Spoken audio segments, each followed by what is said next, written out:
Glasgow was the murder capital of the UK now. She was stabbed 40 times during a French. It is basically a very violent place. It's worse than New York and London.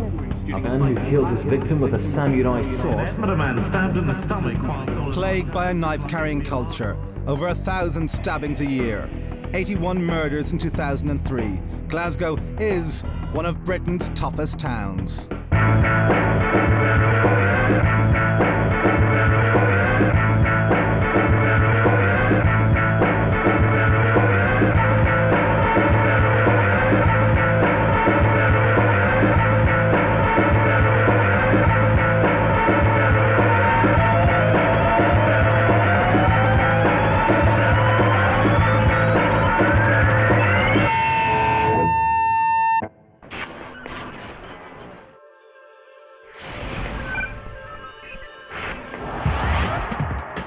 Once described as the Chicago of Europe because of its organised crime and gangland slayings, Glasgow has maintained its reputation as one of Britain's most violent cities.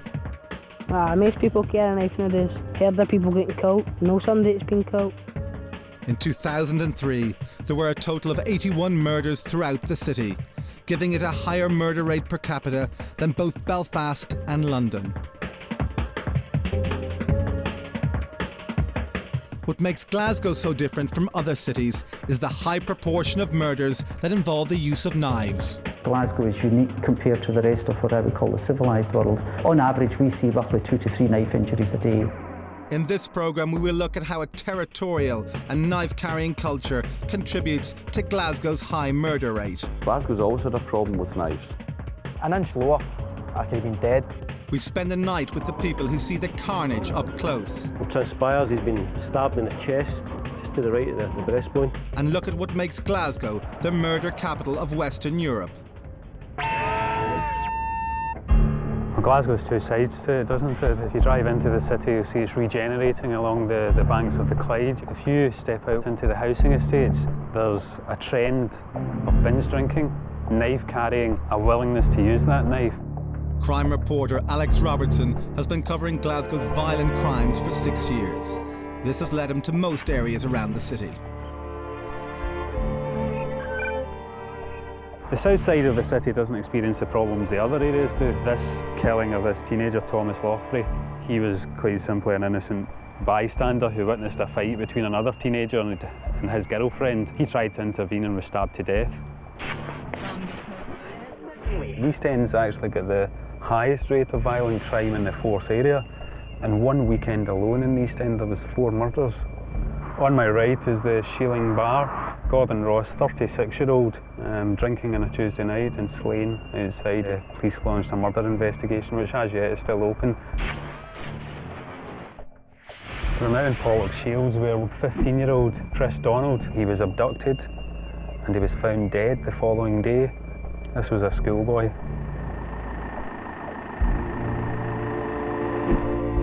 Much of Glasgow's blade problem is put down to a subculture of young gangs. The members often referred to as Neds, or non-educated delinquents. Glasgow's Neds have a reasonably famous reputation. The Ned in Glasgow parlance tends to be the track-suited, violent, abusive young man from outlying housing estates. He hangs around in street corners and is more often or not involved in violence or, shoplifting. He is prepared to get high on drink and or drugs at the weekend and go looking for a fight. Territorialism amongst Neds is widespread across Glasgow. There are over 200 individually named gangs across the city, separated by the margins of their housing schemes. The majority are not involved in any organised criminal activity, except acts of violence. Well, if I go in on a Friday night or Saturday night and taste this light tea, they'll stab you or bottle you, whatever. Because they've had drink in them or their drugs, they just go mental and start attacking you. Springburn in North Glasgow is a typical area where territorialism among youths can lead to running battles. We tracked down members from 2 local gangs. Both insisted on withholding their identities through fear of retribution. Their voices have been distorted. When you're young in it and you're daft, You want a gang, you want to like this, you need to like that. Fight with people. Happens here every weekend nearly, hearing a new person get stabbed. Most youngsters in Glasgow are carrying knives, lockbacks. That's about it. Lockbacks or else just bolting people. Just smash them around the face with a bottle. I think in certain schemes in certain parts of the city, a lot of young people will look up to the local hard man, the local gangster, and almost aspire to be as tough as him. It's fighting all the time, hundreds of fighting, getting drunk, getting mad at it, just causing trouble. They'll get you in a gang, they'll just all charge at you and do you in if they don't get you with a bottle or the knife. But, you know, a large culture at that age of alcoholism, and with alcohol problems, violence often ensues, and if they're carrying knives, and that's the thing they'll often resort to using, you know.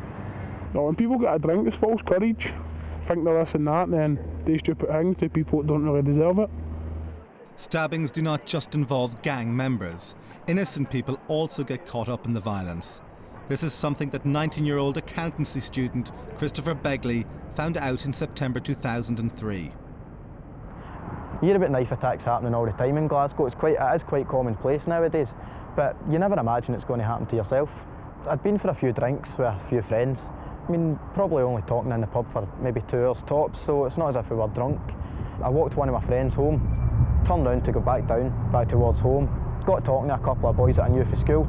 Another guy, one of their friends, I only know who he is because he used to work with somebody that I know. He was probably the drunkest out of the lot, and I think he'd probably been taking something as well by the state of his eyes, pupils dilated and whatever. Out of nowhere, no argument, no conflict, nothing, he's just lunged at me. Initially, I thought I'd been punched, so I took a step back thinking, I'm going to get a hiding off with 3 boys here. As soon as I seen the blood in my jacket, I realised it was a knife or something had been slashed. He cut me from just behind my ear, right down under my jawline to just under my chin. It's about a 7 or 8 inch scar. I got 6 stitches at the deepest part, and the rest was about butterflies. There's 25 butterfly stitches to seal up the rest. Luckily, it wasn't too deep. Christopher's attacker was arrested within hours, but as in many other such cases, the witnesses refused to give evidence. Just definitely lucky with it because, for a start, I'm still here talking about it. An inch lower, I could have been dead.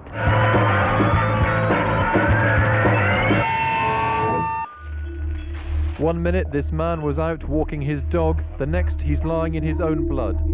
Glasgow's hospitals have long been in the media spotlight, highlighting the problems of everyday casual violence. To the patient, the attack is little more than a fact of everyday life.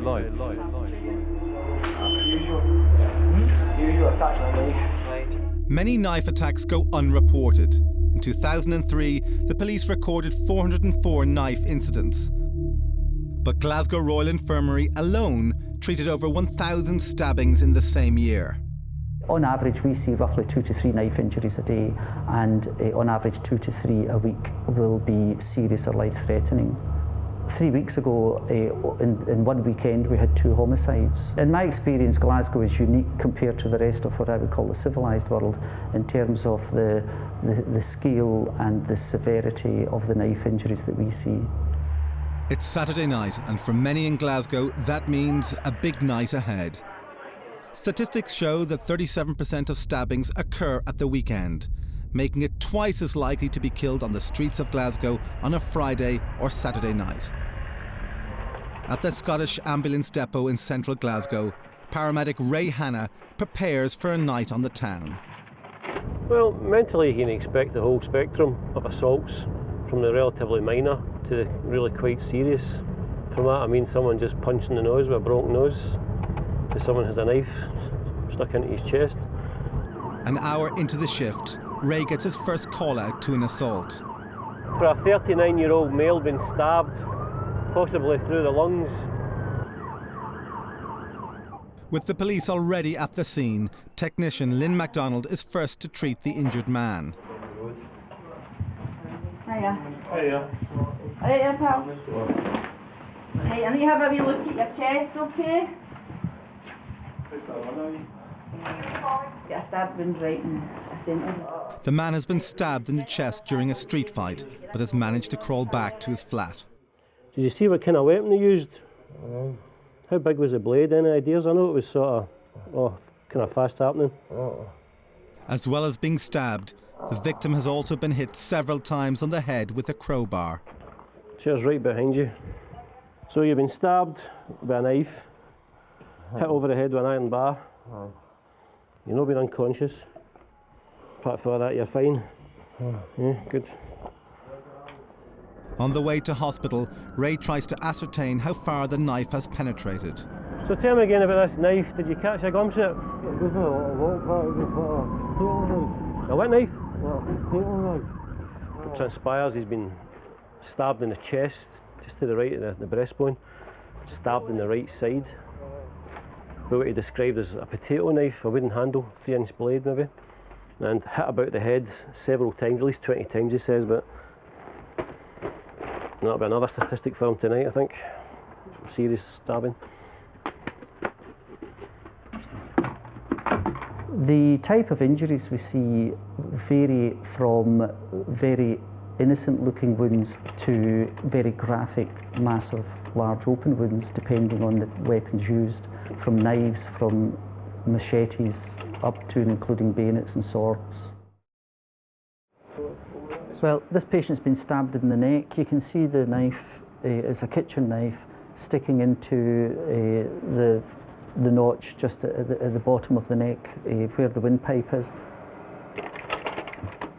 This man was hit in the back of the head with a machete, and it sliced through the back of the skull there, and you can see the bones being lifted off the outer table of the skull. We see machete wounds like this on a regular basis. I mean, we certainly see machete wounds every week.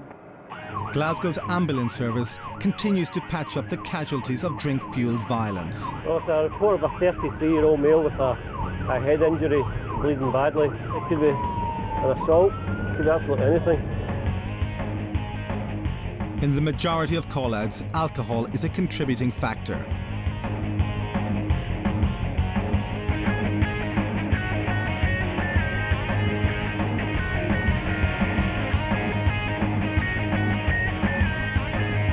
During their shift, Ray and Lynn assist 3 serious assaults. Middle-aged lady's been assaulted. That's all we really know at the moment. And several other alcohol-related injuries.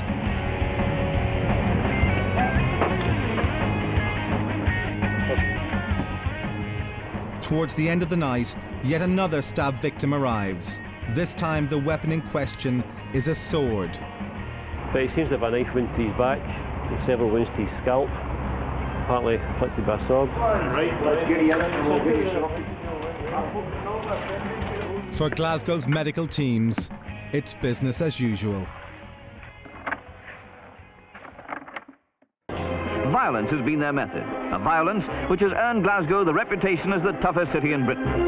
The strong presence of gangs in Glasgow has been apparent throughout the last century, creating an image that would survive for decades.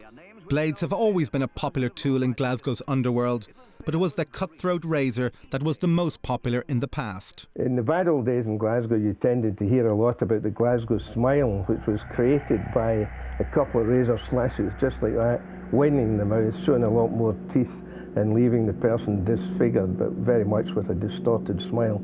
Today, knives are used instead of razors. But the weapon of choice isn't the only thing that's changed. The motive for violence appears to be different. There's simply a new breed of criminal around. In the bad old days, you had some interesting godfathers and people who concentrated in bank robbery, and now the streets seem to be awash with what are simply just young, greedy Neds who are prepared to cause trouble just simply for killing. Running battles between some of Glasgow's 200 gangs often leads to serious injury and even death. But the territorial nature of Neds is not always just aimed at other gangs. Attacks on innocent members of the public venturing down the wrong street can occur. Pollock in West Glasgow was the scene of one such motiveless attack in the year 2000. Because they were bored, wanted a bit of fun. John was in the wrong place at the wrong time. 25-year-old John Davidson became the victim of a group of youths who considered him to be on their territory. John was walking down the Leafland Road and a couple of them had said, "What are you looking at?" And John came running round the corner. As he came round the corner, some of them came running out the laying in John's, it was an icy night, and John's shoe had come off and he fell down, and they just beat him and stabbed him all the time in the back. They left John lying right down there to die. They left him to die. 2 young men were later convicted and sentenced to life imprisonment. I hated the headlines. Wrong place at the wrong time. He should be able to walk in the place he was brought up in. That man there, he was in a court and turned round when he got his sentence and realised that none of his pals were there and gave my sister the finger. Stuck his finger up at my sister. Oh, angry, I'd love to kill them. I'd love to decapitate them, so I would. And shove their head right up their arse. At Govan police station, they're preparing to go out and tackle the problem of violent crimes committed by youths. Chief Inspector Eddie Smith briefs the task force. Objectives as normal, to engage with and communicate with the young people as well, and detect and deal effectively with young offenders. Well, the body armour came about because of the sad death of a serving police officer some years ago, and as a consequence of that, the force invested a great deal of technology and a great deal of money in ensuring that our officers were protected.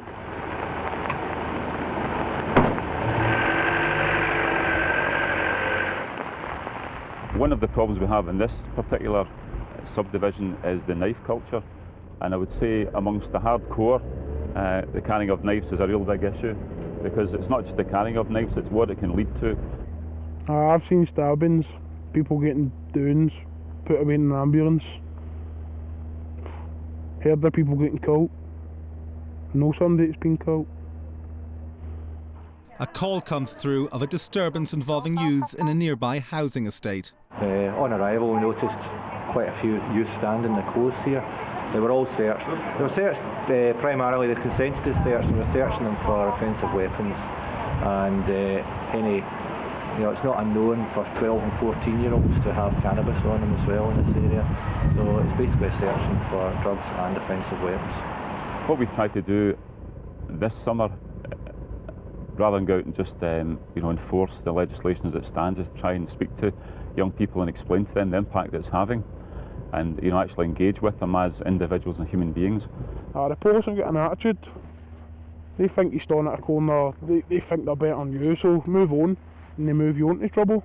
Or if you went into a different area, you probably just get attacked. You're in the gang for protect each other. And somebody else is going into somebody else's territory, they're going to have a knife or something on them for protection. Strathclyde police have been targeting knife crime with many campaigns over the years. Their most recent being Operation Magnet. We searched over 2,500 people in a 6-month period and recovered over 200 weapons. That's like a 1 in 10 hit. We've had a full range of weapons from razor blades, machetes, axes, pickaxe handles, you name it, we've recovered it. Despite the huge success of such campaigns, keeping knives off the streets of Glasgow is an uphill struggle. Shop owner Martin Morris is very aware of Glasgow's knife-carrying culture and is happy to, quite legally, capitalise on it. For some reason, a lot of people think it's perhaps quite macho to carry a knife. Morris sells a variety of electrical and musical equipment, but also stocks goods that he describes as novelty items. This includes replica machine guns, swords of various description, and a huge range of knives. Well, we sell probably in the region of 20 to 30 knives a week. This is a small selection of what we carry. This is what's described as a lock knife. Called a lock knife simply because you open it and it locks. My most preferred knife would be a wee one, a wee lockback. Main knives that are being used are lockbacks, everybody uses them now. The idea being that if it's used at all, the blade doesn't bend.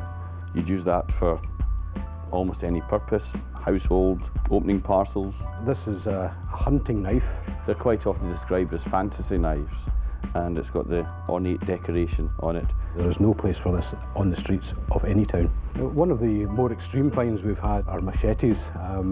These tend to be concealed down the trouser leg. What is often referred as a samurai sword, this one's particularly ornate. Probably more used to scare people off, waving about in the air. If I were to do that, I could probably cut myself. In Operation Magnet, they recovered 200 weapons in 6 months. In the same period, Martin Morris's shop sold nearly 500. When one considers that knives are available from many types of shop, the scale of the problem becomes clear. The second most popular knife that we recovered was a kitchen knife, found obviously in any kitchen in the country, readily accessible and quite clearly very dangerous. I can guarantee B&Q sell more on a Saturday morning than we do. They sell more in one morning than we probably do in 1 month. I'm certainly not ashamed of anything that we sell. I must point out I don't sell weapons, I sell knives. A knife is only a weapon if used in an aggressive and offensive manner.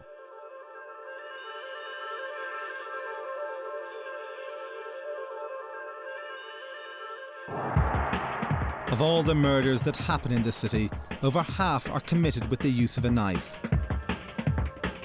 The casualties of Glasgow's blade-carrying culture continue to mount. The murders, the stabbings, the serious assaults, gang fights, Glasgow has a real problem that must be solved. I think it'll get worse before it gets better. It'll not be just be knives, they'll go into bigger stuff, guns.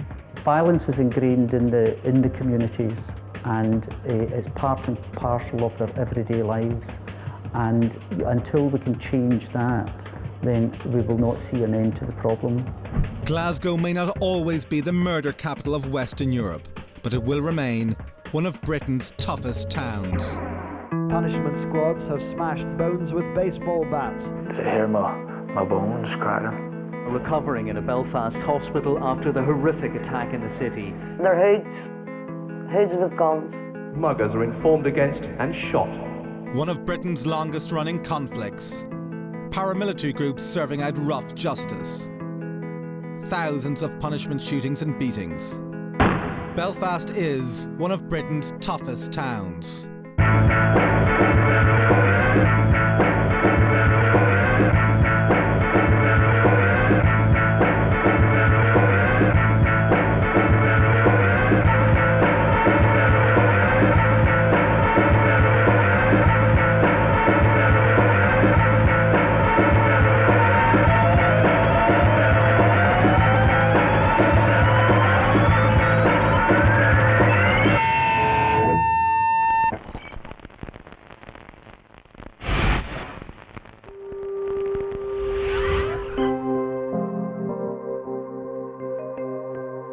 Belfast is unique amongst British cities in having paramilitary punishment squads that hand out summary justice.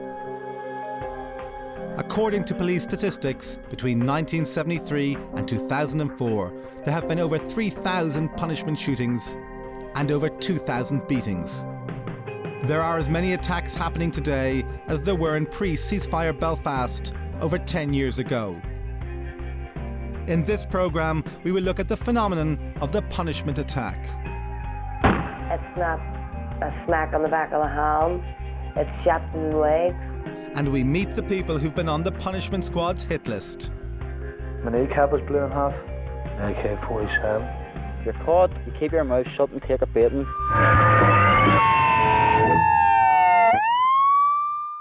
Belfast has witnessed over 30 years of violence between Catholic Republican and Protestant loyalist paramilitaries, making the city notorious not just in the UK, but the whole world. When we had an explosion of violence, the fabric of society begins to rock. Punishment-style beatings and shootings have been part of life in Belfast since the outbreak of the Troubles immersed the city in violence in the late 60s. The 1994 ceasefire saw an end to the tit-for-tat sectarian killing. The ceasefire did not, however, bring an end to the punishment beatings. Belfast's ambulance service witnessed some of the most brutal and calculated violence in Britain. Paramedic Terry Gorman has been working in Belfast for 17 years. Quite often you don't know what you're going to find until you get there. I remember one of my very, very early incidents where I went out to a shooting and I jumped into the ambulance only to find that we had 3 further ones lying side by side. A nice wee row had all been kneecapped, shot in each knee and shot in each ankle, shot in each wrist. It was something that I wasn't prepared for in the training school, but it's something that you learn from. I remember responding to a call in this area. It was mid-afternoon, 3 o'clock or so. Both people, as far as I can recall, had sustained lower limb fractures, quite nasty, horrific injuries. And kids had quite obviously seen the victims. It was quite possible that they had also seen the attacks being carried out. It was diabolical. It was a very sad indictment of the people of Belfast. The back alleys of Belfast are often the place where punishment attacks are dealt out. Community worker Brendan Bradley agreed to show us round an area of North Belfast where friction between paramilitaries and local youths is high. FTRA means fuck the RA, fuck the RA. That's one here, drug deal like fuck. I suppose that means that anybody who wants to do a bit of drug dealing can go ahead and deal it, because the young people around here believe it's the right thing to do. As we are filming, Brendan sees some youths vandalising a fence in the deserted estate of Torrens. What is that? That's in my way.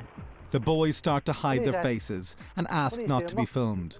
They claim to be What are helping you local doing? builders. Why isn't that at school? Put that camera over. These boys set the houses on fire? People asked us yesterday if they take them off for them, just to get them off, get them all off, to make less work. Well, if they're into helping, there's good, but we beg to differ. They're pulling off the wood to bundle it up, throw it into the house and set it on fire. The nervousness of the boys is understandable. Nearby is a place favoured by paramilitaries for carrying out punishment attacks. This alleyway here is synonymous with punishment beatings and kneecappings. It's commonly known as the kneecapping alley because of the many people that's been punished here.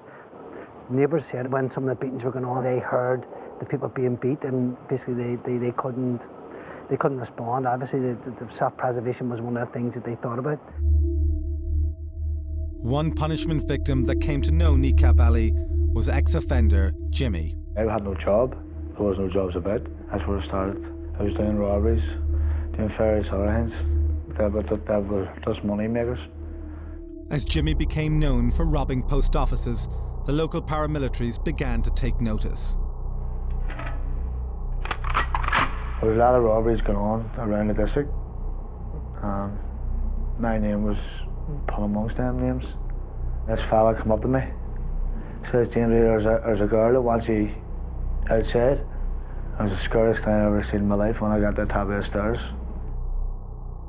Jimmy was severely beaten. But his ordeal was far from over. They only took me 200 yards away, around beside a local school.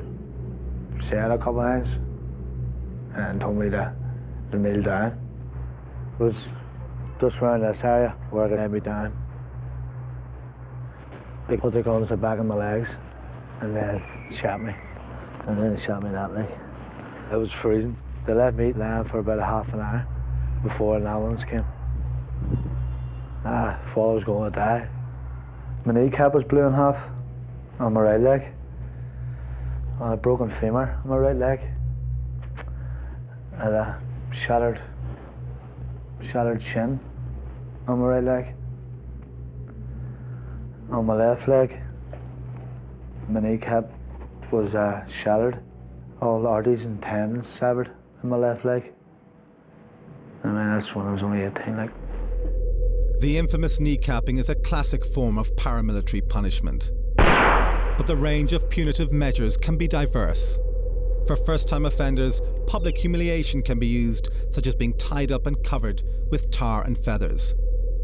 It can also be as simple as having to advertise one's crimes in the high street. For more serious offences, injuries will be inflicted with carefully aimed gunshots. Or in the case of beatings, more barbaric methods will be used. The punishment will often be worse for repeat offenders. 3 years after being beaten and kneecapped, the paramilitaries had reason to visit Jimmy once again. Got myself in a whole new different kind of crime, which is selling drugs. They've been looking for me for a while. I managed to evade them a couple of times, but I was stuck away in the car. It was not clean out.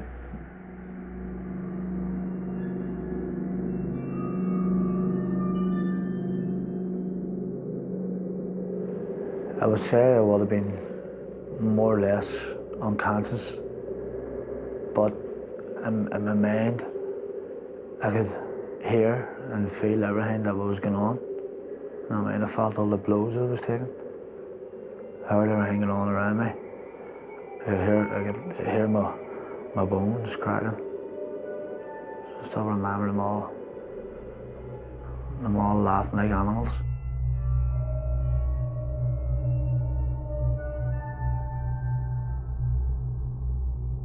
Bottom half of my leg was mangled, fractured skull.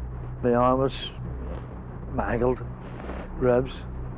I'm led to believe a pickaxe pulled through my leg. Bait senseless.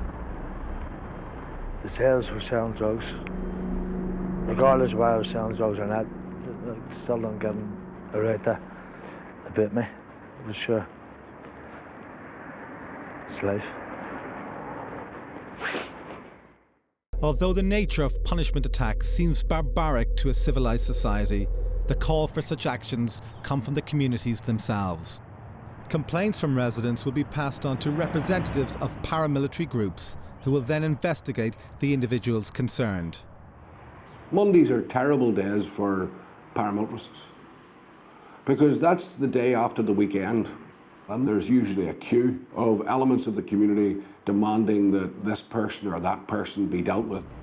The heavily fortified police stations in Belfast reflect the police force's vulnerability in the past. The authorities today are still treated with a level of contempt and distrust. The police, it would seem to me, do not do the small things well. This is the first question I ask the little old lady who comes to my constituency office is, have you phoned the police? Yes, I phoned the police and they didn't respond until 4 hours later. The lack of a fully accepted police force is what allows paramilitaries to gain support from communities and still maintain a role in society today. Our local people who know their own communities so well that they actually can blend into it so easily and can actually have people who want them to do this. The paramilitarists do not trawl the street looking for people to punishment beat. All of the paramilitarists, no matter which colour they may be, have always indicated that they were the defender of the people. Although paramilitaries are seen as the enforcers of law and order in certain parts of Belfast, the police, of course, do not accept their self-appointed position. By using the term punishment beatings, I think there is that suggestion that somebody has presided over a case where there has been some form of due process and somebody has been found guilty on the basis of evidence. That's simply not what happens. Prosecution for punishment activity is extremely rare. Of the 1,200 punishment attacks made in the last 5 years, less than 2% led to arrests. The victims of those attacks are very much living in fear. I can remember going to the scenes of a paramilitary attack on a young boy, but as police arrived at that scene, that young boy was screaming for us to go away. And it was clearly because if he was seen to cooperate with the police in any way, that there could be further retribution. Paramilitary groups in Belfast have been carrying out punishment attacks for over 30 years, either to keep discipline within their ranks or through public pressure to reduce antisocial behaviour. In Belfast today, at the top of the punishment squad's hit list are joyriders.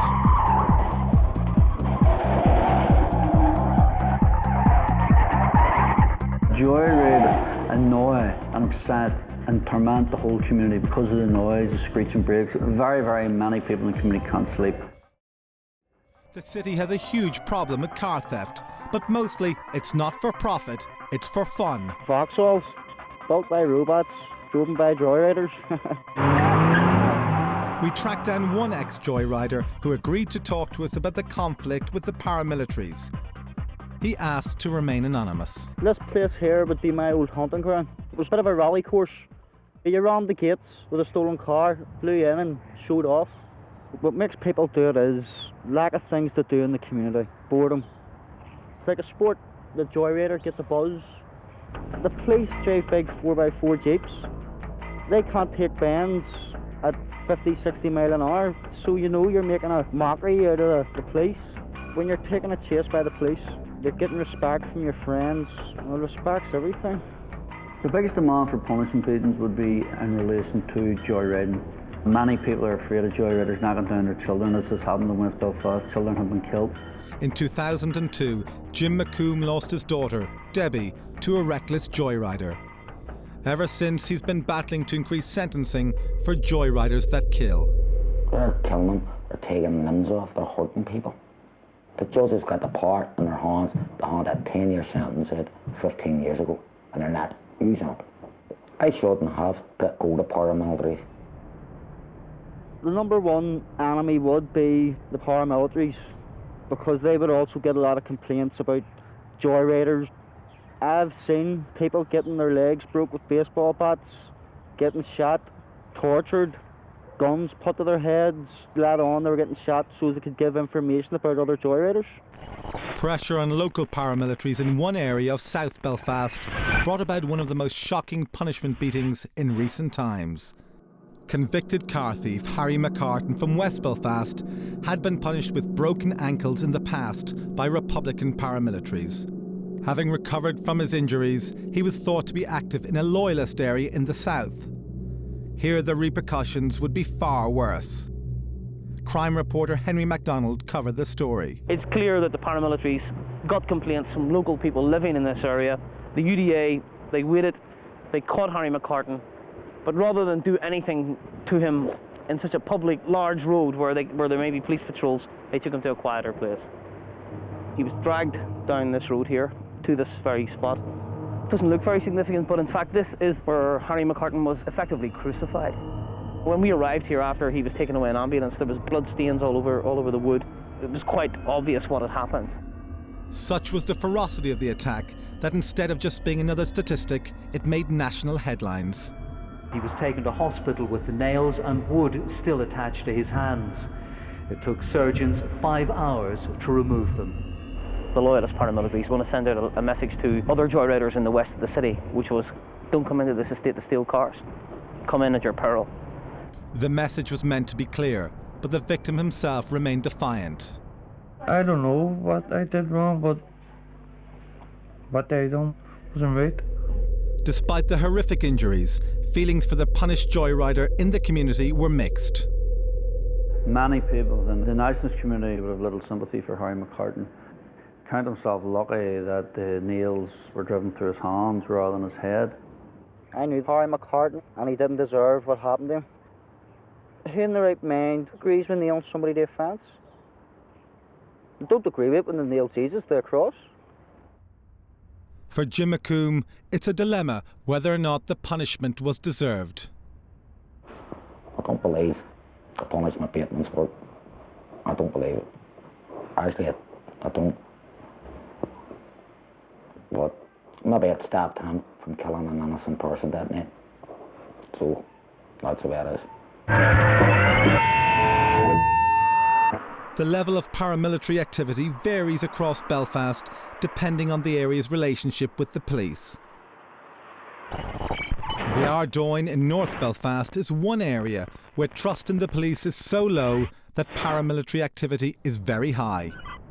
Once a police service has the trust and the backing of a local community, the role of the paramilitary tends to decrease. At the moment, in many nationalist areas, including this one, there is not an agreed trust and an agreed mechanism to engage with the police. And so the paramilitary still would be, in the view of many, many people, the custodians of order. In the past, paramilitaries have been seen as men of honour within communities. But recently in the Ardoyne, support of their actions has been questioned. This is like mob rule, gangsters, mafia. They're hoods with guns. Angela Kern's son Barney received an extremely harsh punishment for a relatively minor offence. Barney was standing down the street with a can of beer in his hand, and this guy approached him. He said to Barney, "Move on." And Barney says, "Oh, why would I move on? I'm only standing here having a can of beer." He got Barney by the neck, gripped my Barney by the throat, and Barney lashed out and smacked him one on the face. And he said to him, "Right, Kearns, you'll see what will happen to you." 2 to 3 weeks later, my son was tucked away by them. 9 of them.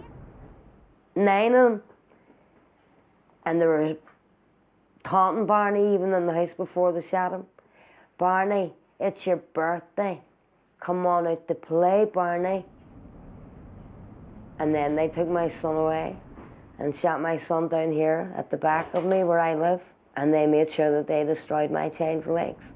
The victims of punishment attacks can be left with not only severe physical injury, but also mental images that never fade. Scars do heal, but I have a lot of memories locked away in my head which will never go away. Sometimes you're afraid to sleep at night. You're always checking the windows, locking doors, and you've always got an escape route. The first thing you do when you walk into a house is you plan your escape route. That's the way you have to live here.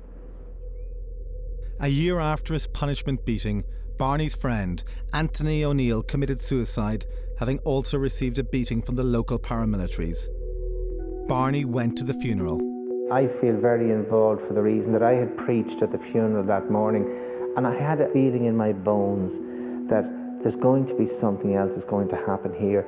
And I did something on the spur of the moment. I asked any young person in the church who had a mobile phone with them to take it out and to put my mobile number into their phone. If there's ever a moment when you feel there's nobody else I can contact, here's one number. And yet within a few hours of preaching in that vein of hope, help, I get a phone call to say there's somebody hanging from the scaffolding. On the 14th of February, this was completely covered in scaffolding. I had to climb the tower with my colleague, Father Gary, because we heard that somebody was up there, and we went up. He was too far out to actually touch him for fear he would fall off the piece of scaffolding. But we gave him the last rites from where we were. So I climbed all the way down the scaffolding again because a huge crowd had gathered at the base of the church here. And I'll always remember that the first person I met was this man. He stepped forward and he said to me, "You've just come down from the scaffolding. What was the young man wearing?" And I told him it was jeans and a striped shirt. He said, "That's my son, Barney." Many suicides have been attributed to paramilitary activity in recent years. Barney's was the 11th suicide by a young person in Ardoyne since the new year. It was February. They murdered my son. They might as well have took Barney up there.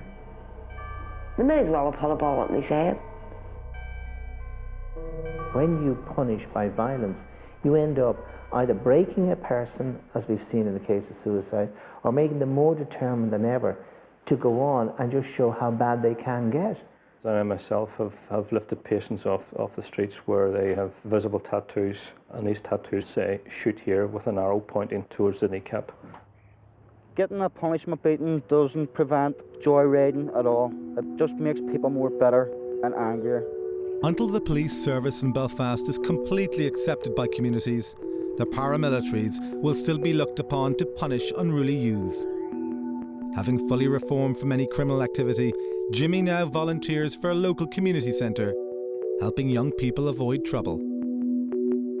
The best thing to do with any young person is just listen to them. Let them have their say. I never got the chance to talk to anybody. I just whipped out of clothes and paid and shot. Support for paramilitaries is what will keep summary justice a reality in Belfast for years to come. A recent television poll in Northern Ireland found that 65% of respondents felt that punishment attacks did work. If people said to the paramilitaries, "Please, the time has come when we don't want anything else from you," then the paramilitaries will not be able to function. They may regroup for another purpose, but they will not be the defenders of the community. Until that time comes, Belfast will keep its reputation as one of Britain's toughest towns. Pompey fans have topped a new Premiership League of Shame. You fucking hit him all day! All of you! Police investigating football violence have arrested 5 men from Portsmouth. Caught on CCTV throwing stones at officers. Fucking scummers! You see me walk through unopposed through their city. Top of the league for arrests at football matches. One of the most notorious football firms in Britain and the country's youngest hooligan. Portsmouth is one of Britain's toughest towns. Go there!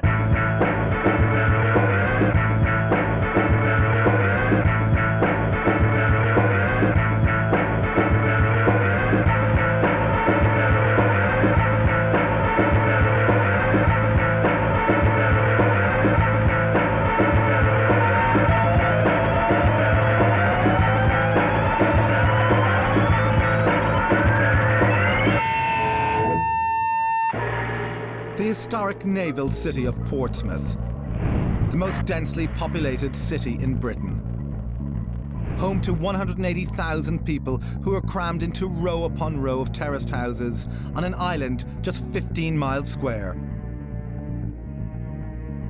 With a rich history of naval conflict and its dockyard roots, the people of Portsmouth are fiercely proud of their island. I think the fact is that Pompey, Portsmouth, has been spoiling for a fight since the 15th century. You're talking about a city that grew up around a dockyard. You're talking about a city that's been dedicated to the export of serious violence. In the 1930s, Portsmouth had the most productive dockyard industry in Britain. It was a breeding ground for proud, tough working-class men. The success of the dockyards were mirrored by the achievements of the city's football team, which won the old First Division title and the FA Cup before the Second World War. People are very, very proud. You're always looking for a way of expressing that pride, and the best way of expressing it is to back the football team. And that's why the away support and the home support is phenomenal. By the late 70s, the dockyards were in decline, and the once successful football team was languishing in the Third Division. But the support for the club was still strong, and a hardcore group of fans developed into one of the most feared football hooligan firms in Britain. We're still football fans, but we've got another side to us. If someone starts on you, then that's where you're going to defend yourself, and that's what we did. In this programme, we follow Portsmouth's notorious hooligan firm at the biggest game of the season. I would imagine we'll get this all the way to the ground now. See whether they make a show or not. And we look at the emergence of a new wave of younger hooligans following the club.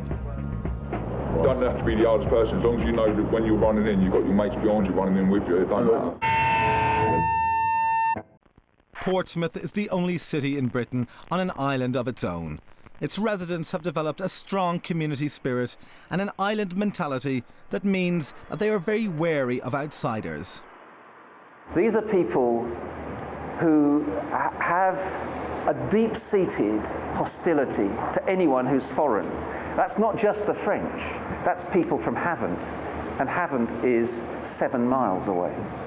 Nowhere is hostility shown to outsiders more openly than at football. Since the late 70s, Portsmouth has had a large number of hardcore supporters that have caused havoc on away trips and made their home ground of Fratton Park the most intimidating ground in Britain. Eddie Crispin was a member of the hardcore group of fans that became known as the 657 crew. We started going as a group sort of when we left school in the late 70s. And then Purcell brought out the cheap rail travel. So everyone started going on the trains, I think about 82, 83, something like that. But this is Portsmouth Southsea Station. This is the meeting point for away game trips 20 years ago, the height of the 657. Rob Sylvester was another member of the original 657 crew. Obviously the name, the 657, comes from, that was the first train you could get to London, or the earliest train you could get to London, so you could carry on the journey up north to do what you've got to do up there.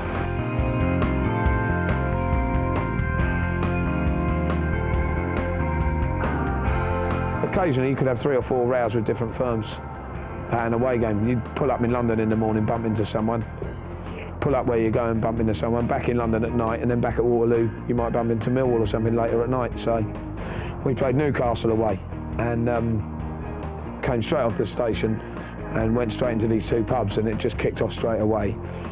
On the way back, we were on the train, we were talking away, and suddenly the train pulled in at Doncaster. Everyone, here they are. Looked out the window, and the whole of the platform was full up with Chelsea.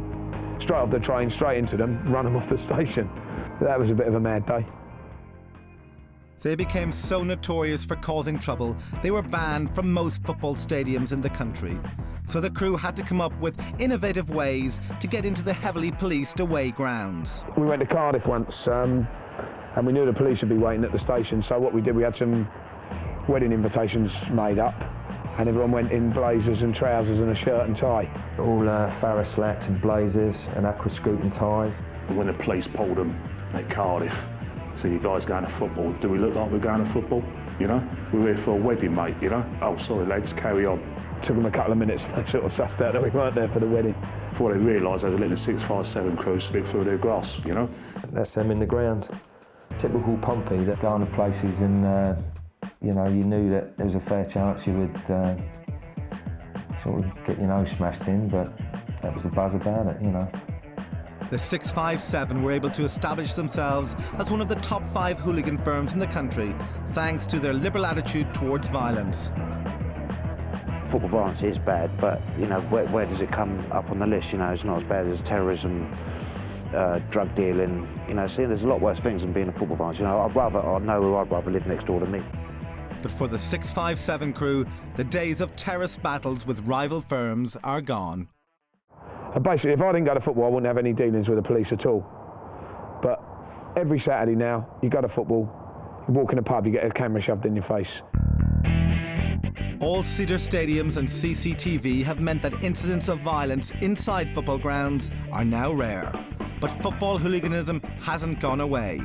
In recent seasons, arrests for serious football-related violence have nearly doubled. The National Criminal Intelligence Service reported the problem has been pushed away from the terraces to outside the stadium, where it is better organised and more violent. In 2004, Portsmouth FC had the worst record for football hooliganism in Britain. Pompey fans have topped a new Premiership League of Shame. Figures out on total arrests per club show 146 Portsmouth supporters were picked up last season. Well, it's nice to see Pompey top of one league anyway.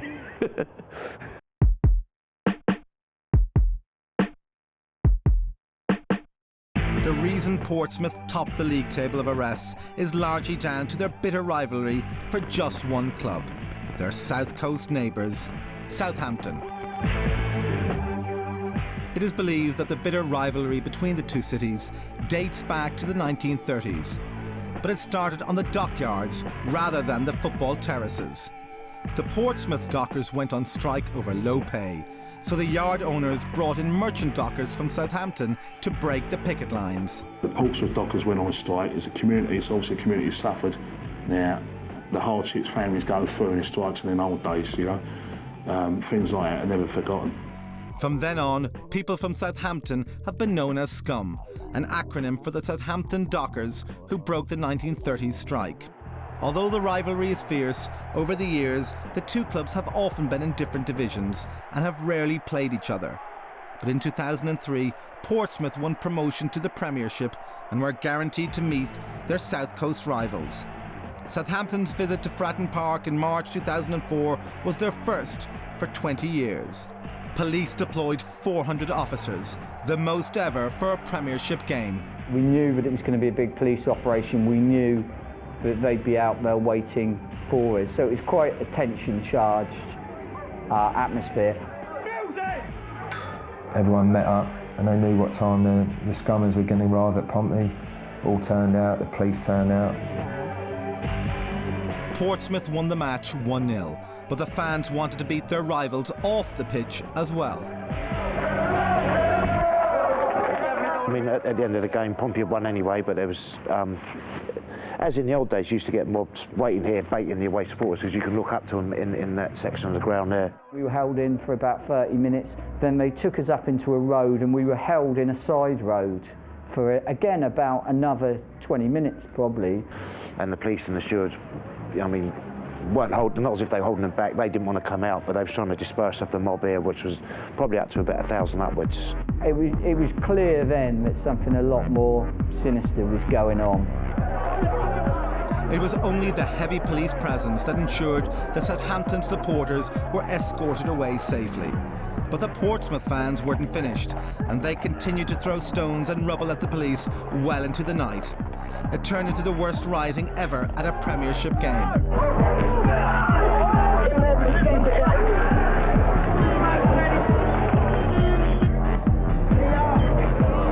March the 21st and the streets around Fratton Park are turned into a battleground.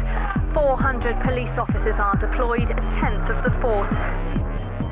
The police used high-tech video evidence to identify the rioters, and 3 months after the game, they'd arrested 93 people and given out 70 banning orders. Portsmouth's hooligan following was blamed for the riots, but it wasn't the older 657 crew throwing stones and bricks at the police. Most of the rioters arrested were under 25. They included two of the youngest ever to be convicted of football hooliganism, a girl of 14 and a boy of 10. This game probably go down to be the biggest nicking of one game ever. I mean, by the time he finished, they'd probably have about 100 banged up. Out of the 93 people arrested, nearly half were from a firm made up of a new generation of Portsmouth football hooligans. We meet them in part 2. The thing is with football, because there's so many of you, you ain't got to be hard, just got to have the arsehole to go in. And we're with the 657 crew as Portsmouth play Southampton for the first time since the riots. Portsmouth's dockyards gave rise to tough working-class men who had a love of football and a unique pride in their city. Their bitter rivalry with Southampton started on the dockyards in the 1930s and soon transferred onto the football terraces.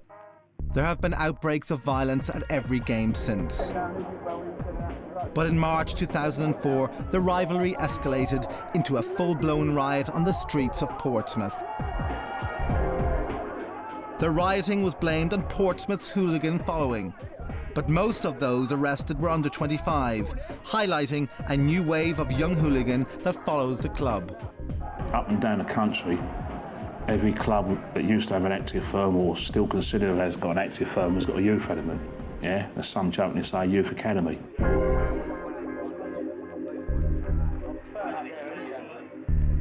Portsmouth's young firm is made up of lads aged between 16 and 20. Most of them are sons of the original 657 crew. Quite funny really, because a lot of the dads grew up together and living in the same area now, all the sons sort of the same age group, they're growing up together. This group of young hooligans became notorious in Portsmouth after 40 of them were arrested for their involvement in the riots and were named and shamed on the front of the local newspapers. Who's on it? That's what? I don't know. Which one?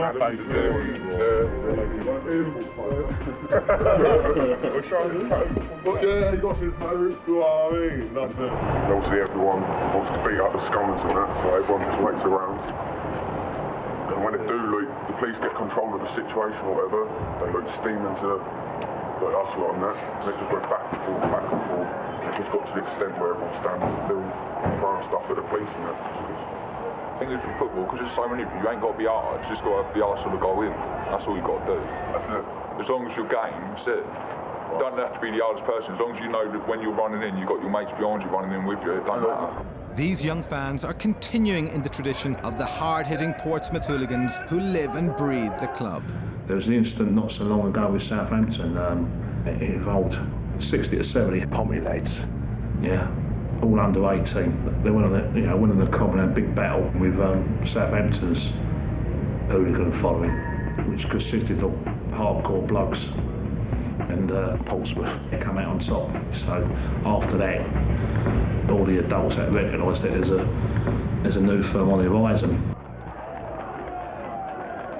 In an effort to stop these youngsters turning into another 657 crew, the courts came down hard on them following the riots and handed out jail sentences. They nicked me at the Charlton game. They just took me to the side and said, look, we've got you on camera throwing bricks and that. I said, yeah, fair enough. Then I decided to go police station and I admitted to it and then got a 12-month sentence for it. They come round about one morning about 6 o'clock, innit? Come round, they got me out of bed, took me out of the police station. I've got 10 months.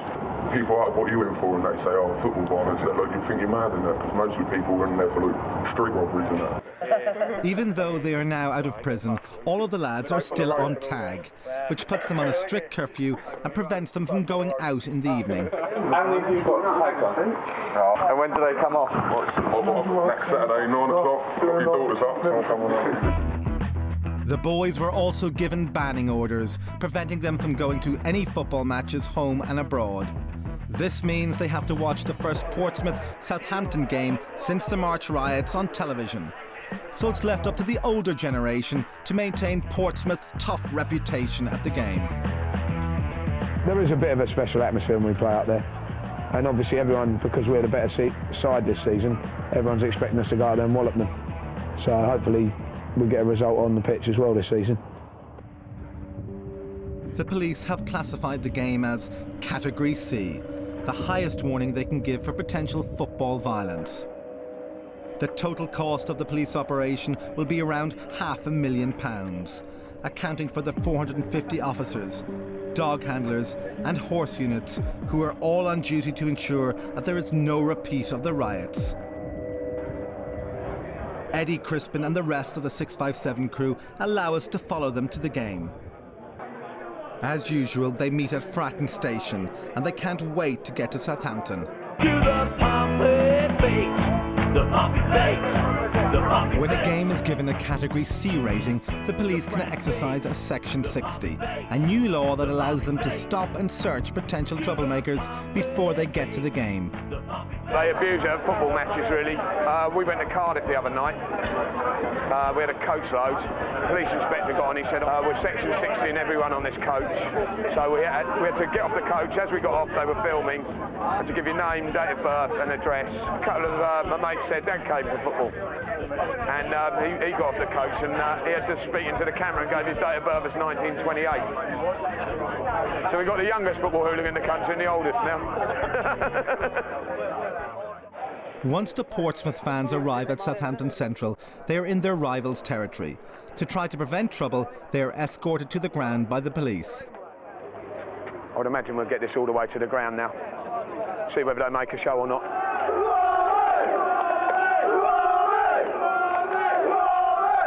The 657 crew managed to walk to the ground without encountering any Southampton fans. You can see we walked through unopposed through their city. There've been a couple of chances where they could have come in, but they haven't even shown out. This would never happen in Pompey. It's unbelievable, really. They've got nothing, Southampton, at all. But when they get to the ground, one Southampton fan is feeling brave.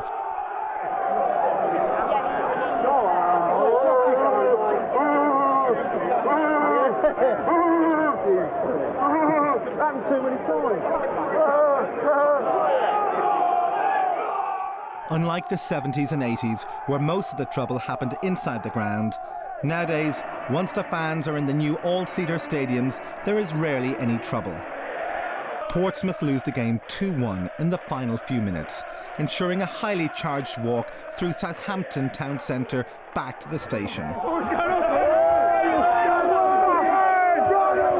As the Portsmouth fans cross the high street, there's a potential flashpoint as a group of Southampton supporters have congregated outside a pub.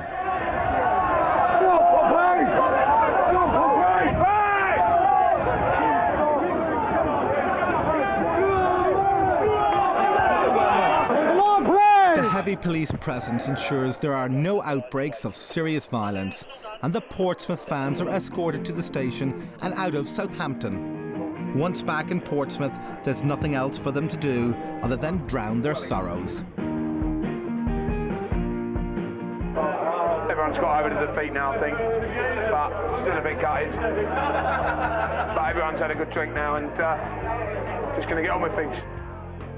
The night may be over for the 657 crew, but for the new generation of Portsmouth fans who couldn't go to the game, the night has just begun.